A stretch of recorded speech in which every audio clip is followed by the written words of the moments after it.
ahí está. Perfecto, buenos días. El día de hoy vamos a hablar sobre depresión y quiero llevar la clase un poquito diferente. La idea es que ustedes tengan a la mano su DSM-5 o su escala mini para que vayan siguiendo los criterios diagnósticos. Pero me gustaría primero preguntarles, ¿qué creen que es depresión? ¿O qué se imaginan que es depresión? La depresión es un estado de tristeza profunda que se caracteriza por alteraciones principalmente en el sueño, en la alimentación, y no tenemos muy cierto qué es lo que la está causando, ¿no? A diferencia de la tristeza. Ok, esa es una idea. ¿Alguien más que quiere comentar? Ahí ya va mucho incluido. También muchas veces se piensa que la depresión es un estado pasajero o que depende como de la persona. Okay. O sea, que por ejemplo los famosos de que le eche ganas o cosas así, que ella se decida a dejar de sentir esa depresión, pero muchas veces esta depresión sí está ligada, por ejemplo, pues a sustancias, ¿no? Del cerebro, y ya no es tanto de la voluntad de la persona. Okay. ¿Es correcto? También se caracteriza por la duración que tiene que tener para que sea diagnóstico como depresión. No solamente es que me sienta triste 1 o 2 días, sino tiene que ser un periodo realmente significativo. También que imposibilita a la persona a realizar su vida cotidiana en algunas cosas. Bien, pues ya tenemos ahí más o menos todo incluido.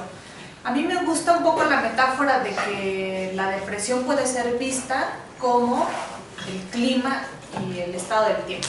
Entonces México es un país templado, difícilmente en la ciudad al menos va a nevar y difícilmente vamos a alcanzar 40, 42 grados, pero tenemos días más bonitos que otros.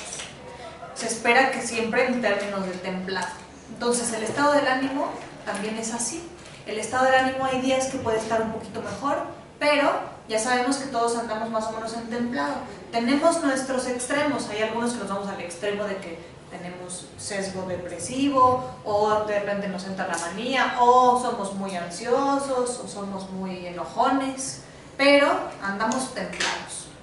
Cuando hablamos de depresión, porque a veces como que se sobreutilizan los términos, en mi época estaba muy de moda decir que estaba traumado. Ahora creo que se usa mucho estás bipolar. Pero hablar de bipolaridad no es cosa sencilla, ¿no? Es un extremo en el espectro de la manía y un estado, como decían, de tristeza muy profunda que casi siempre se manifiesta con algunos síntomas y con la terapia cognitiva inteligente una manera de pensar muy particular. Entonces vamos a ir siguiendo el DSM-5 y el Mini Mental para describir los dos criterios. El DSM lo que hace es que por orden de jerarquía dice, a ver, si tienes el criterio A, es muy probable que tengas ese trastorno. Si tienes el criterio B y cuentas con algunos síntomas de depresión, es muy probable que tengas un episodio de depresión mayor. Hay algunos de los usuarios que no van a tener trastorno, sino que van a tener sintomatología depresiva. O sea, no cumplen con los criterios para un episodio depresivo mayor, ni para un episodio de distimia, que es esta depresión que dura mucho tiempo, con síntomas aminorados pero crónicos, que no cumplen criterios para tener, por ejemplo, un trastorno depresivo debido a un diagnóstico médico o una enfermedad médica, sino que tienen síntomas depresivos y tendrán que trabajar de manera similar, pero como decían antes, tenemos que ser muy cuidadosos y cuidadosas porque cuando hay criterios diagnósticos para un trastorno es importante la evaluación con el área de psiquiatría. Entonces, el criterio A, que viene en el mini, que es muy importante siempre preguntarlo, es ánimo depresivo todo el día, la mayor parte del día, los últimos 8 días. Entonces podemos tener varios días nublados, pero si tenemos todo el día nublado, la mayor parte del día nublado, quiere decir día y noche, durante 15 días, eso ya podría hablarnos de un episodio de depresión mayor. Y el criterio B es pérdida de interés o placer en las cosas que antes nos causaban interés o placer. Cosas sencillas, tejer, cocinar, tomar el sol, hablar de los amigos. Entonces, a veces los conductistas no sabemos qué fue primero, que empiezas a dejar las cosas que te daban placer y que te empiezas a deprimir, o que te empiezas a deprimir y empiezas a dejar las cosas que te causan placer. Pero en función de esos criterios A y B va el tratamiento del que vamos a hablar posteriormente. Ahora, Si un usuario contesta que sí a estos dos criterios, y por eso la importancia de preguntar exactamente así, habría que preguntar si hay otros síntomas como los que mencionaba. Cambio en el apetito, ya sea menos apetito o al contrario, un incremento importante de peso corporal, que viene ahí referido en el DSM. Cambio en el sueño, puede ser hipersomnia, porque a veces los adolescentes en especial duermen mucho, están creciendo, es una parte que tiene que ver con el desarrollo, pero no necesariamente. A veces la depresión lo que hace es que, como está uno pensando y pensando, la única manera de dejar de pensar es dormirse, y porque las personas se sienten cansadas. Entonces, aparentemente dormir más los alivia, aparentemente, aunque después estas siestas que se empiezan a alargar empiezan a causar problemas en el ciclo del sueño. Y por eso a veces viene el insomnio, que puede ser como de dos formas. Primero, al conciliar el sueño, hay personas que normalmente, la mayoría se esperaría, tardan 10, máximo 20 minutos en conciliar el sueño, pero cuando alguien está deprimido, empieza a tener problemas para conciliar el sueño. Y hay otro grupo de personas que tienen un problema quieren despertarse, o a las 5 de la mañana, a las 4, 3 o 2 horas antes de su hora, se despiertan y empiezan a pensar y ya no pueden volver a dormirse. Otros cambios tienen que ver con enlentecimiento psicomotor o con agitación. Cuando alguien está deprimido, le cuesta mucho más trabajo tomar decisiones sencillas y está más lento para vestirse, más lento para bañarse, más lento para arreglarse, más lento para hacer las cosas cotidianas. Le cuesta, no está igual de concentrado, no está igual de atento, le cuesta trabajo recordar cosas, aprender, que es como el énfasis del impacto en el desempeño académico, pero también puede tener síntomas de ansiedad, entonces que está agitado, está nervioso. ¿Qué otros? Bueno, ánimo depresivo, sentirse triste, sentirse culpable, sentirse inútil. Algunas personas que tienen sintomatología depresiva o un episodio de depresión mayor pueden presentar ideación suicida, entre los más importantes, ¿no? Entonces, el DSM-5 lo señala, hay que cubrir con el criterio A y que pueden tener que ver con pérdida de interés, ánimo depresivo y además cumplir con al menos 6 de las conductas que les mencioné. Entonces, algunas personas no tienen problemas con el apetito, pero sí se sienten cansados, pero sí tienen insomnio, sí tienen desesperanza. A nosotros nos interesan algunas cuestiones críticas que están asociadas con suicidio, que son particularmente desesperanza y esta percepción de sobrecarga. Entonces habría que estar atento a esas dos y siempre preguntar la presencia de todas las demás. Si no cumple con criterios diagnósticos para un episodio de depresión mayor, entonces solamente tiene sintomatología depresiva que hay que estar monitoreando si realmente se corrige o al contrario va escalando.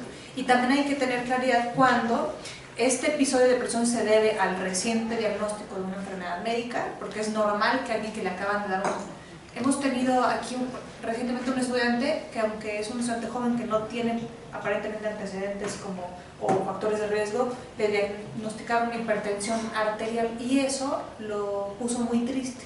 O sea, hay que seguir si solamente se debe la depresión a este diagnóstico o se están conjuntando otras cosas. Y no es el caso en la población joven, pero podría, o al menos que ustedes tengan eso muy presente, en las personas adultas. Hay personas que llevan muchos años sintiéndose tristes, no demasiado tristes, ya casi se acostumbraron a sentirse tristes, pero sí recuerdan que hubo una época de su vida que no se sentían así, o que no eran así. Y que, como decían hace rato, puede confundirse con rasgos de la personalidad, con cuestiones de la voluntad, o con que la familia normalice los síntomas, pero las personas tienen muchos años de tener distimia, ¿no? Que es una depresión de larga duración crónica, que también se corrige con el tratamiento, ¿no? Ahora, desde el punto de vista de la terapia cognitiva, les decía que la depresión y conductual principalmente se describe como un cambio muy importante en la manera de interpretar lo que nos sucede, porque la hipótesis central de la terapia cognitiva es que no es lo que le sucede a los hombres lo que los hace sufrir, sino cómo interpretan los eventos. Muchos autores han dicho que la depresión tiene que ver con eventos del pasado, con pérdidas, y que la ansiedad tiene que ver con esta preocupación hacia el futuro. Entonces, hay que siempre indagar en el último año qué pérdidas importantes ha tenido el usuario que tienen que ver con un cambio en el rol desde la terapia familiar sistémica. No es lo mismo pasar de ser al hijo responsable porque muere el papá, y ese cambio de rol es estresante e implica retos, a usuarios que no vivían por aquí y se cambian de casa porque está muy lejos la universidad y viven solos, y eso implica más responsabilidades. Entonces, o el cambio de rol en que van a tener un hijo con su pareja, o se casan, o cualquier cambio de rol puede ser una pérdida, ¿no?, de los beneficios del anterior. Una ruptura amorosa, la muerte de alguien cercano, ¿no? Cualquier pérdida está asociada con sintomatología depresiva. Y lo que más nos interesa es, bueno, al menos intentar ser congruentes con la hipótesis que señalaba Beck, en donde él define que hay algo que se llama la tríada cognitiva, que es cómo me veo a mí, cómo veo a los demás y cómo veo al futuro. Y se esperaría que la tríada cognitiva fuera que yo tengo un autoconcepto bastante objetivo de mis habilidades y mis déficits, que el futuro lo veo prometedor y que a los demás los veo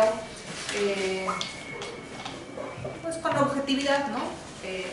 Te apoyan, hay gente a la que admiras, hay gente que no admiras demasiado, pero cuando ocurre una pérdida, lo que trataría de hacer un terapeuta cognitivo es indagar cómo esos tres interpretaciones, significados, creencias centrales de mí mismo, del futuro y de los demás cambian.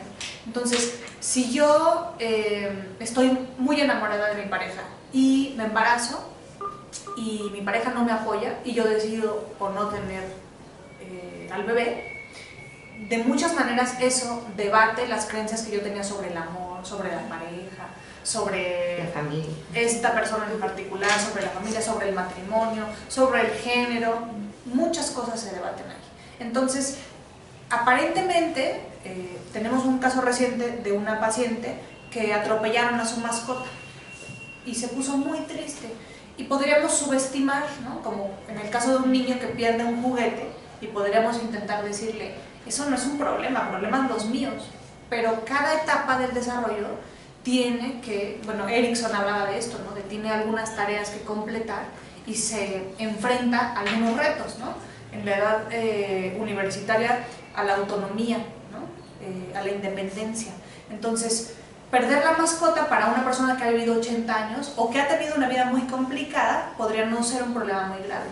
Pero para esta alumna, atropellan a su mascota y la persona en un carro y la persona huye. Entonces, hay que ir más allá. A veces se acusa a la terapia cognitiva de ser superficial, pero intentamos hacer como una hipótesis de qué fue lo que pasó en términos de la tríada, cómo la conducta de poca cooperación, poca solidaridad, de no responsabilizarse sobre haber atropellado a la mascota, puede impactar en cómo ves al mundo. Ahora, si tú además vas sumando a lo largo de la vida varias experiencias, especialmente, y aquí hay que darle todo el crédito que merece a Freud, ¿no?, uno espera muchas cosas de los padres porque uno cree que como es tu papá es el que más te tiene que querer, el que más te tiene que aceptar, el que más te tiene que apoyar, pero no necesariamente ocurre así. Entonces, Beck por eso señala que se van generando una serie de creencias centrales que pueden ser el terreno fértil para un episodio de depresión, porque no ves al mundo de igual manera si tienes un tipo de familia A que una familia B, o que si te enfrentas a eventos como estos de injusticia percibida, ¿no?, de pocas oportunidades, y puedes empezar a hacer, después vamos a hablar un poco más de algo que se llama distorsiones cognitivas, llegar a pensamientos que se caracterizan porque son sesgados y generan una filosofía bastante pesimista de la vida, ¿no?, hacia los demás, hacia el futuro, y también una filosofía o una manera o una creencia central de ineficacia hacia ti mismo, ¿no? Entonces, a lo que tendrían que estar ustedes atentos cuando alguien llega a la primera sesión es a cómo, de la manera en cómo habla, empieza a describir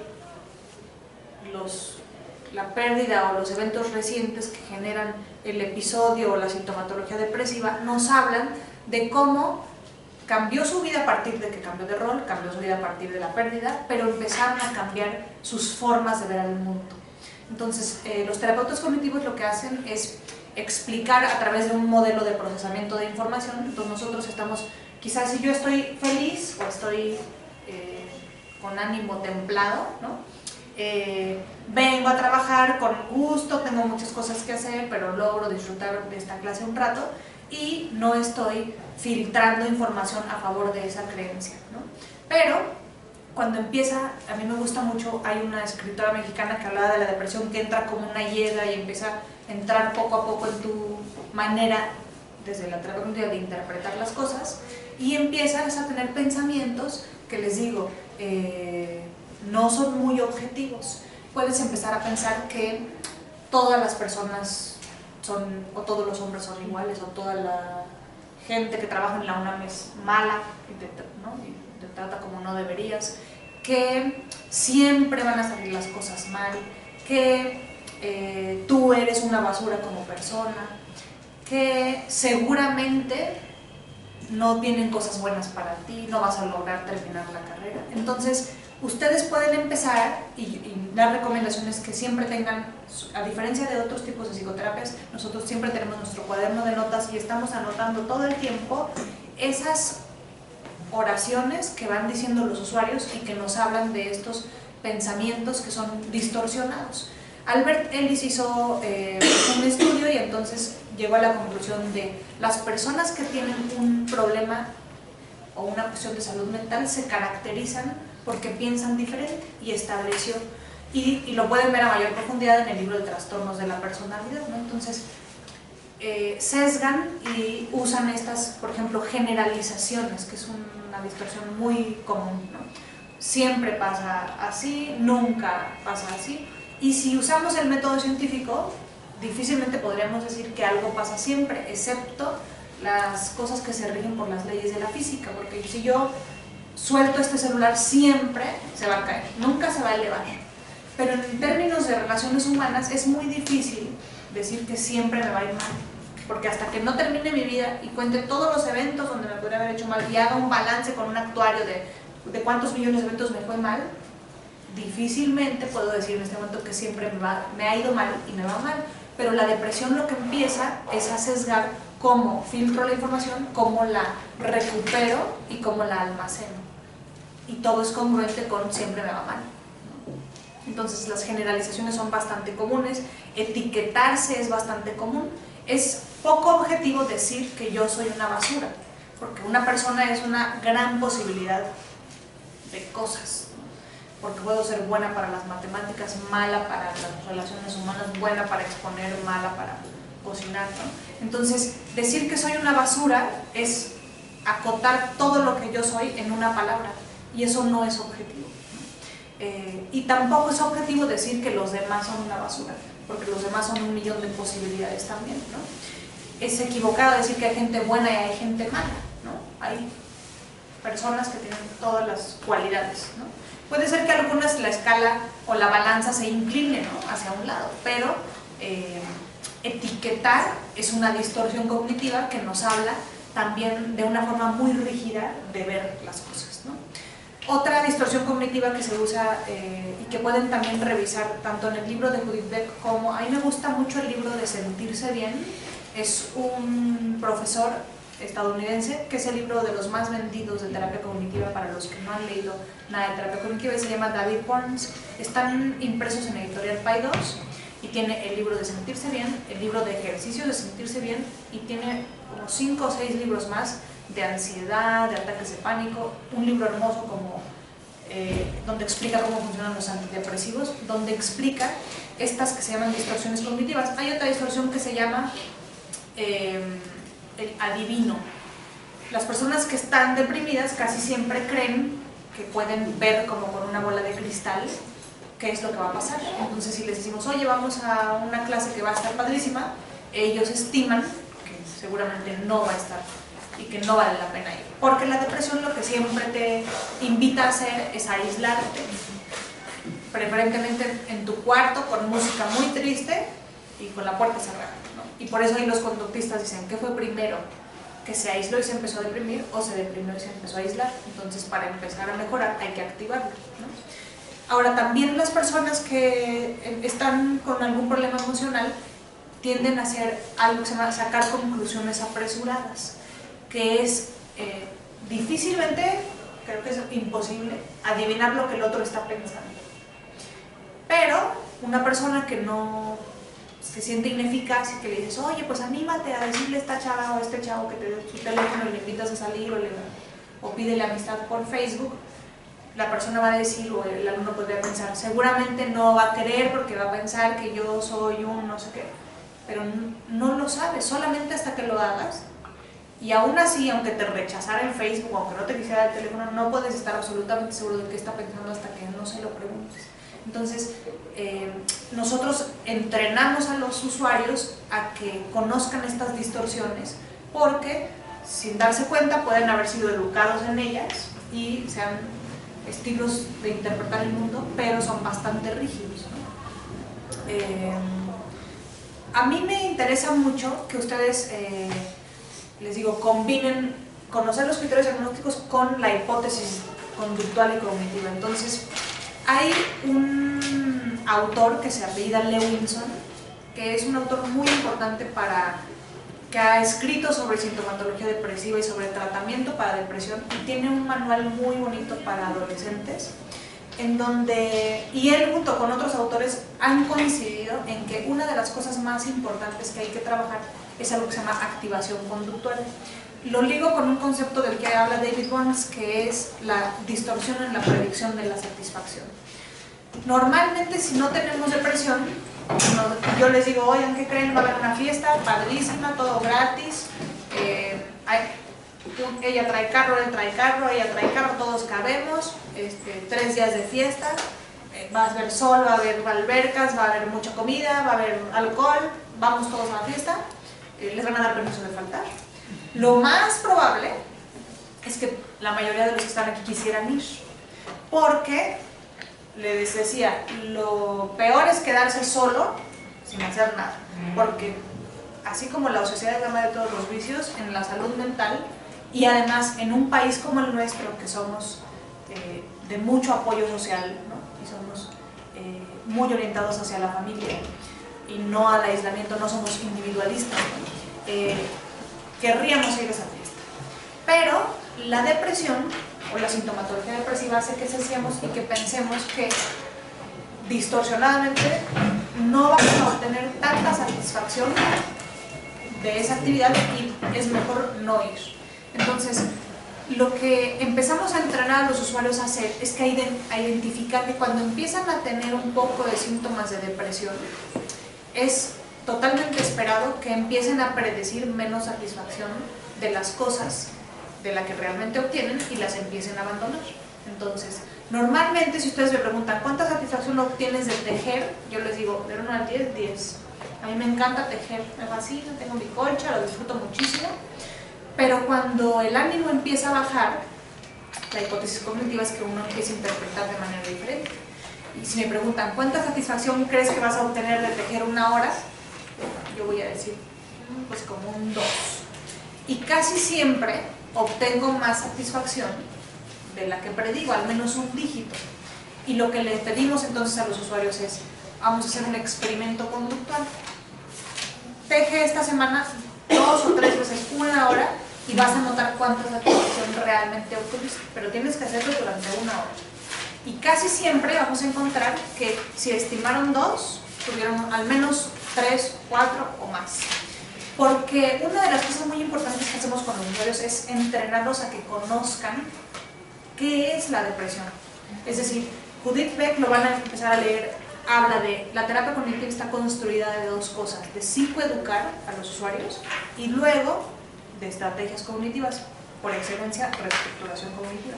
Entonces, cualquier persona que tiene una enfermedad crónica tiene mucho mejor pronóstico si al menos 1 hora alguien le explica qué es la diabetes, en qué consiste, o qué es la hipertensión, y para que logre hilar la correspondencia con el cuidado alimenticio, el ejercicio físico, el apego al tratamiento médico.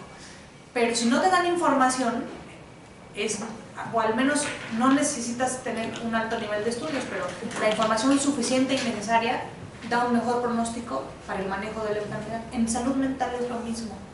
Es muy importante que ustedes les expliquen.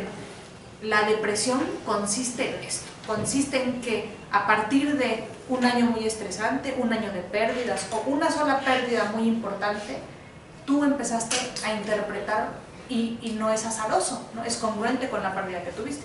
Empezaste a sacar conclusiones no tan apegadas a la realidad, porque ¿qué tal que tengo ahorita una amiga muy querida que ha tenido un problema y la dieron de baja de los estudios de posgrado? Entonces ya no puede terminar sus estudios de posgrado, pierde la beca, muchas consecuencias. Y es muy importante que ella no llegue a la conclusión de yo no estoy hecha para el posgrado, yo no estoy hecha para ser psicóloga o contadora, ¿no? Porque llegar a esa conclusión a partir de haber reprobado el examen, que hubo muchas cosas alrededor de eso, no es una conclusión objetiva. Pero la mente llega, cuando no puede explicarse las cosas, a veces lo que hace es que se culpabiliza, ¿no? Entonces, pues, como los niños, ¿no?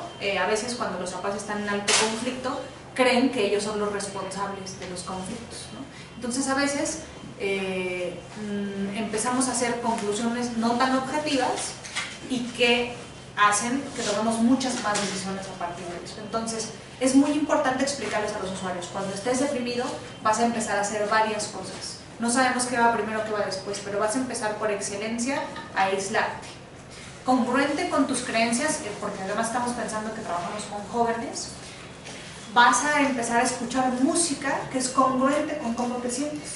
Está probado que si ustedes ponen una música de ciertas características, genera, incluso alguien, ¿no?, se atreven a decir que altera el ritmo cardíaco, ¿no? Nosotros tampoco creemos que las cuestiones alternativas mejoran un episodio de depresión, pero sí tú escoges a un grupo, así como el experimento tan famoso de pones a un grupo de niños a observar dos condiciones experimentales: niños que observan películas de violencia y niños que observan películas bonitas, y en el patio pones juguetes de dos tipos y luego, después de que cada grupo vea las películas, que salgan a ver con qué juguetes juegan. Lo mismo ocurre con la depresión y la música. Entonces, si yo estoy viendo música de José José, de Juan Gabriel, ¿no?, de Yo no nací para amar, nadie nació para amar, habla de cómo me siento y nada más refuerza esa idea muy rígida de que es verdad, que el mundo es horrible, que rata de dos patas, ¿no? Entonces, el aislamiento es algo que los usuarios empiezan a hacer, empiezan a dejar de tener actividades agradables, empiezan a desactivarse, ¿no? Episodios muy graves de depresión, las personas no quieren levantarse de su cama, no se quieren bañar, no quieren salir, porque lo que la depresión intenta hacer es, yo siempre uso como esta caricatura, ¿no? Ellis le gustaba mucho explicar las ideas racionales y las irracionales. Entonces, puede parecer muy buena idea en un viernes que no hay ninguna clase, levantarse tarde, no bañarse, no salir, ver películas todo el día, no contestarle a nadie sus mensajes y descansar. Una lectura superficial puede decir, es una buena idea descansar, tengo muchas materias, tengo una semana muy pesada, pero la depresión empieza así, ¿no? Si yo he tenido una semana muy pesada, muy estresante, Lewinson diría, lo que tienes que hacer es tener un contacto significativo, importante, apoyo social y no aislarte, porque y ahora hay estas terapias de tercera y cuarta generación. Entonces la terapia, por ejemplo, interpersonal para depresión, lo único que dice es lo que determina los episodios de depresión tienen que ver con que la persona, les decía yo, cambió de rol, tuvo una pérdida y empezó a cambiar su apoyo social o a quedarse sin cierto apoyo social, y eso es lo que desencadena el episodio de depresión.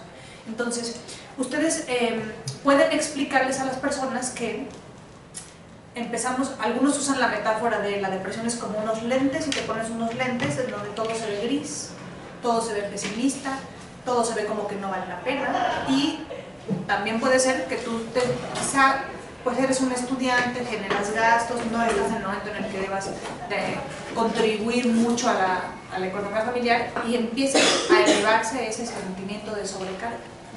Entonces hay que estar muy cuidadosos con eso, y es normal que entonces hay algunos autores que hablan de lo que se llama la espiral de la depresión. Entonces, si tú haces poco, te sientes peor, si te sientes peor, haces menos, si haces menos, te sientes peor. Y la contraparte del tratamiento para la depresión sería, si haces un poquito, te sientes mejor, si te sientes mejor, haces más, si haces más, y entonces el ánimo va creciendo.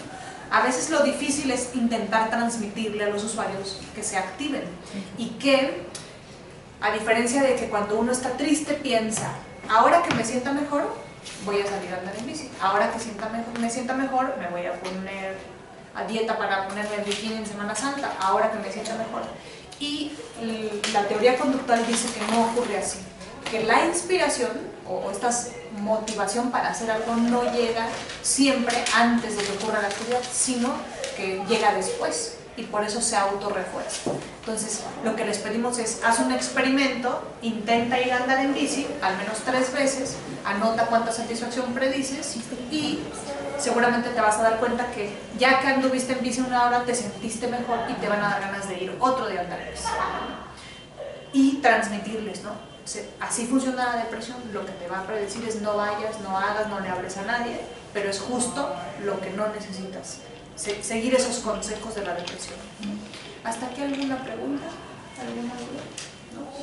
¿No? Ok, entonces, desafortunadamente la depresión es uno de los trastornos más frecuentes a nivel mundial, y se estima que para dentro de 3 años sea la discapacidad laboral en segundo lugar más importante a nivel mundial. Entonces, más personas van a dejar de ir a trabajar, no por una gastroenteritis, no por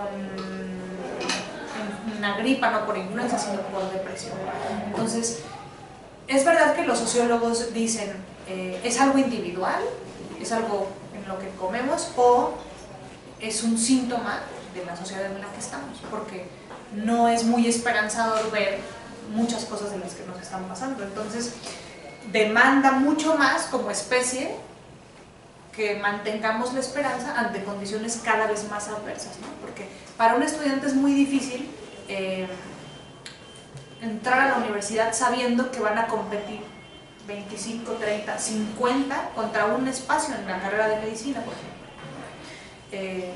Entonces, es un síntoma social para el cual la respuesta o la solución es mucho más complicada, pero al menos sí, aunque hacemos una intervención individual en donde les explicamos, cuando estás deprimido empiezas a cambiar tus interpretaciones, también somos muy enfáticos en no dejar esta parte de apoyo social y de contactos sociales significativos como las que se ha demostrado que protegen, ¿no?, de problemas de salud mental.